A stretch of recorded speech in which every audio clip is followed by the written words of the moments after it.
बरोबर. महाराजांना अन्नदान खूप आवडतं. अन्नदान, जलदान ह्या गोष्टी स्वामींना प्रचंड प्रिय आहेत. म्हणजे बडोद्याच्या महाराजांनी स्वामी समर्थांना पळवून नेण्यासाठी प्रयत्न केला. ओके. अक्कलकोटमध्ये जेव्हा स्वामी समर्थ प्रकट झाले तेव्हा अक्कलकोट प्रज्ञापुरी म्हणून गाव होतं. ओके. त्या प्रज्ञापुरी गावाला जत्रेचं स्वरूप यायचं. जिथं स्वामी असतील तिकडे 100 लोक हजर असायची. ओके. अक्कलकोटचा वैभव वाढलं. अक्कलकोट राजघराण्याला नावलौकिक मिळाला. इवन अक्कलकोटमधून घुसखोरी व्हायची. ओके. त्या काळात मुघल असतील, ब्रिटिश असतील, त्यांच्या घुसखोऱ्या व्हायच्या, त्या बंद झाल्या. म्हणजे एक संरक्षण प्राप्त झालं. आणि तो नावलौकिक एवढा वाढला ना की इतर राजांना हेवा वाटू लागला की अरे हे कोण आहेत, हे जर आपल्या इथं असतील तर आपण म्हणजे एकदम म्हणतो एकदम अंबानी असं आहे. म्हणून ते पळवायचा प्रयत्नही झाला. पण स्वामी समर्थांनी स्पष्ट सांगितलं, म्हणजे ते पळवण्यासाठी जे चोळप्पा होते, चोळप्पा महाराज, त्यांना भरपूरशी प्रलोभनं दिली. ओके. की आम्ही तुम्हाला 10 गावं देऊ, आम्ही तुम्हाला एवढं धन देऊ, तेवढं धन देऊ. त्यांनी महाराजांना गळ पण घातली की स्वामी चला तुम्ही बडोद्याला जाऊ आपण. ओके. पण महाराजांनी एकच म्हटलं, अरे त्याच्याकडे भक्ती नाहीये, त्यांच्याकडे भक्तीच नाहीये, मग तिथं जाऊन उपयोग काय. बरोबर. ते नेतायत कशासाठी, फक्त एक म्हणतात ना मोहरा म्हणून, की तिथं मी गेलो तर इथली लोक तिथं येतील, तिकडे जत्रेचं स्वरूप येईल, बडोदा जे आहे त्याला नावलौकिक प्राप्त होईल. मेणामध्ये घालून स्वामी समर्थांना मेणात घालून पळवून पण नेलं. ओके. पण मेणा अर्ध्यात गेला. कडपगाव म्हणून रेल्वे स्टेशन आहे, तिथं त्याच्या अर्ध्यात, म्हणजे अक्कलकोटपासून लांब आहे, तिथं अर्धा-पाऊण किलोमीटरवरती गेल्याच्या नंतर मेणा हलका वाटू लागला. परत मेण्यात बघतायत तर महाराज अक्कलकोटमध्ये. ओके. आज म्हणजे महाराजांची इच्छा पाहिजे, तुम्ही भक्ती करताय की भक्तीचा देखावा करताय, हे इम्पॉर्टंट आहे. तुम्ही तुमच्या स्वामींना रोज अंघोळ नका घालू, तुम्ही त्यांना उदबत्ती नका दाखवू, तुम्ही त्यांना तुपाचे दिवे नका दाखवू, पण तुमची भक्ती, तुमचं नामस्मरण असं ठेवा ना की महाराज तुमच्यासाठी तुमच्या घरामध्ये आले पाहिजे. करेक्ट. काही म्हणतात की बाबा आमचा देव प्रचंड सोहळ्याचा आहे, ओवळ्याचा आहे. अजिबात नाही. आमचे स्वामी म्हणजे महाराज ज्या वेळेला शरीर रूपाने होते, स्वामी 15-15 दिवस अंघोळ नाही करायचे, तरीही महाराजांच्या अंगातून चंदनाचा सुगंध यायचा. ओके. ओके. स्वामींच्या म्हणतो ना आपण की सर्वांगाला जे केशर चंदन असतं त्याचा सुगंध यायचा, अत्तराचा सुगंध यायचा. 15-15 दिवस अंघोळ न करता परब्रह्म येतो. करेक्ट. मनुष्य असेल 15 दिवस अंघोळ नको करून दे, अख्खा गाव बाजूला लोटेल. बरोबर आहे. पण हे परब्रह्म आहेत. स्वामींचं तुम्ही वर्णन, महाराजांचा कधी फोटो बघितलात तर महाराजांचं एक वर्णन आहे, अजानुबाहू, त्यांच्या आरतीमध्ये पण आहे, अजानुबाहू स्वामी समर्था. अजानुबाहू म्हणजे काय, त्यांचे हात गुडघ्याच्या खालपर्यंत जायचे. ओके. स्वामी ज्या वेळेला उभे राहायचे, धिप्पाडच्या धिप्पाड अशी त्यांची शरीर यष्टी, आणि स्वामी समर्थ त्यांचे हात जे होते ते पूर्ण पायाच्या खालपर्यंत जायचे. ओके. आणि त्यांचे जे कान होते ते गणपतीच्या म्हणजे लंबोदरासारखे, पोट अवाढव्य मोठं, कपाळ असं एकदम म्हणजे म्हणतो ना सपाट असं एकदम, त्यांच्या कपाळावरती लक्ष्मी होती. पोट म्हणजे स्वामी समर्थ म्हणजे गणपती, कान हे लंबोदराचं प्रतीक. आणि हे अजानुभाऊ हात म्हणजे काय, तुमच्यावर आलेलं प्रत्येक संकट दूर करण्यासाठी ते समर्थ आहेत. करेक्ट. स्वामींना लोक विचारायची, महाराज तुम्ही कुठले, तुमचं नाव काय. मग स्वामी सांग, कारण खूप लोकांनी प्रयत्न केले की महाराजांचं मूळ नाव काय, गोत्र काय, रास कुठली. करेक्ट. नाना रेखी म्हणून एक अहमदनगरला होते, ज्योतिषी होते. त्यांच्या भाग्यामध्ये स्वामी समर्थांची पत्रिका करण्याचा योग आला. ओके. आजही ती पत्रिका अहमदनगरच्या मठामध्ये ठेवलेली आहे. अच्छा. परब्रह्म स्वामी समर्थांची पत्रिका करण्याचं भाग्य ज्यांच्या हातामध्ये आहे ते म्हणजे नाना रेखी. ओके. तो मठ अहमदनगरमध्ये, तुम्ही कधी गेलात अहमदनगरच्या मठात तर तिथं ती जी पत्रिका आहे ती सांभाळून ठेवलेली आहे. नवे तर महाराज जेव्हा हयात होते त्यावेळेला त्या पत्रिकेवरती सर्व देवी देवतांनी अभिषेक केलेला आहे. अच्छा.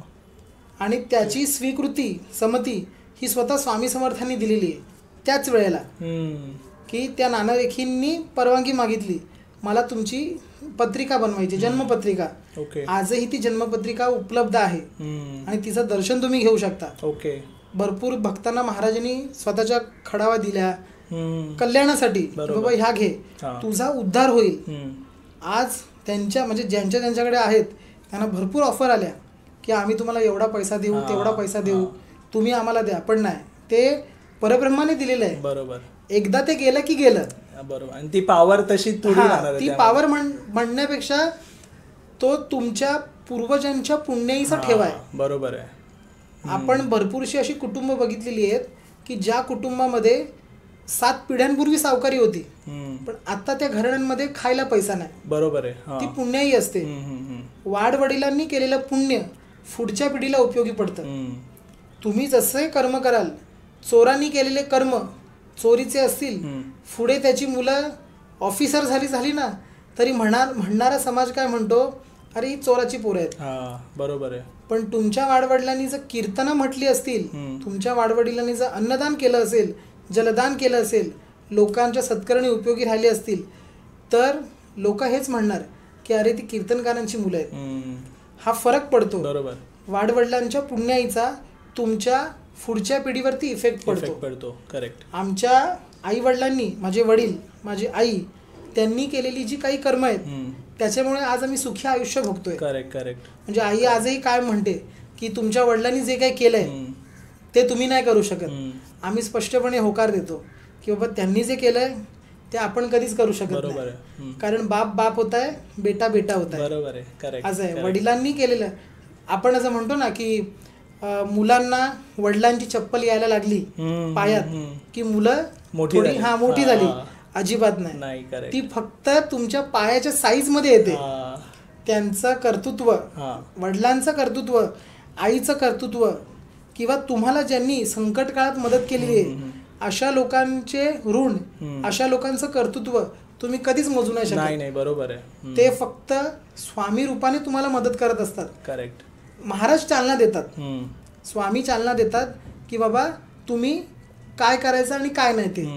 ही मंडळी जी असतात तुम्हाला मदत करणारी, ही फक्त एक माध्यम असतं. करेक्ट. की जर एखादी व्यक्ती आत्महत्येपर्यंत पोहोचली आणि त्या व्यक्तीला बाहेर काढायचंय, अशा वेळी महाराज तुमच्यावरती कृपादृष्टी ठेवतात. करेक्ट. स्वामी तुमच्या आयुष्यामध्ये येण्यासाठी महाराजांची भक्ती आमच्या घराण्यात तर कोणी केलीच नव्हती. मुळात म्हणशील ना तर आमच्या घरामध्ये स्वामी समर्थांचं असं काही नामस्मरण वगैरे नाही. ओके. ही जी भक्ती चालू झाली ती आमच्या काकीकडनं. ओके. की म्हणजे त्यांच्याही आयुष्यात स्वामी कसे आले, कॅलेंडरवरचा फोटो होता. पूर्वी काल निर्णयाची कॅलेंडर यायचे. 2001-2 सालची गोष्ट आहे ती. आमची काकी आम्हाला आजही सांगते की स्वामी समर्थांना तिने कॅलेंडरमध्ये बघितलेलं आणि त्या कॅलेंडरच्या फोटोमध्ये काकीनी त्यांच्या शेजाऱ्याने विचारलं, का हे कोण आहेत, हे बाबा कोण बसलेत, की बाबा उघडे बसलेत हे. त्या काकीने सांगितलं, अगं अक्कलकोटचे स्वामी समर्थ आहेत. ओके. तेव्हा त्यांचं दादरला मठ आहे अशी इन्क्वायरी केल्यानंतर कळलं.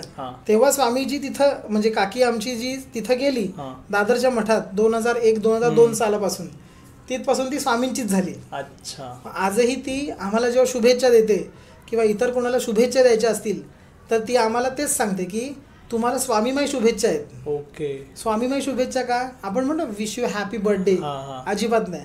ते ब्रिटिशांची प्रथा. आपण आपल्या महाराजांचं नाव पुढे करायचं. की तुम्ही जर परमेश्वराचं नाव पुढे करून एखादी गोष्ट करत असाल ना तर त्या कार्याला स्वामी बळ देतात. ओके. ओके.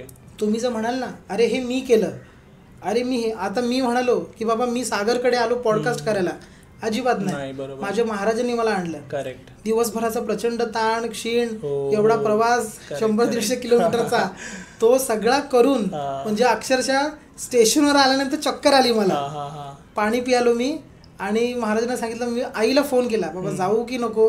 आई म्हणते जा, तुझं इतक्या दिवसाचा चाललंय ना, मग असं समज की स्वामी तुला पुशअप करतायत पुढे. करेक्ट. मग त्यातून ते बळ देण्याचं काम स्वामी महाराज करतात. आता इथे आल्यानंतर थंडगार एसी मध्ये पॉडकास्ट होतोय, ही पण स्वामींची कृपा आहे की त्यांना तुमची काळजी आहे. राईट. तुम्ही फक्त तुमची काळजी घ्यायची, ते बरोबर तुमच्या कुटुंबाची काळजी घेतात. बरोबर. योगक्षेम वाहतात.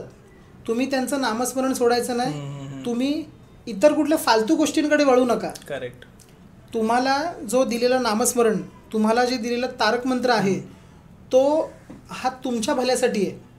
तुम्ही त्याचा जेवढा जप होईल तेवढा. जप ह्या शब्दाचा अर्थ काय, तुम्ही जेवढं जपाल तेवढा तो मंत्र तुम्हाला जपतो.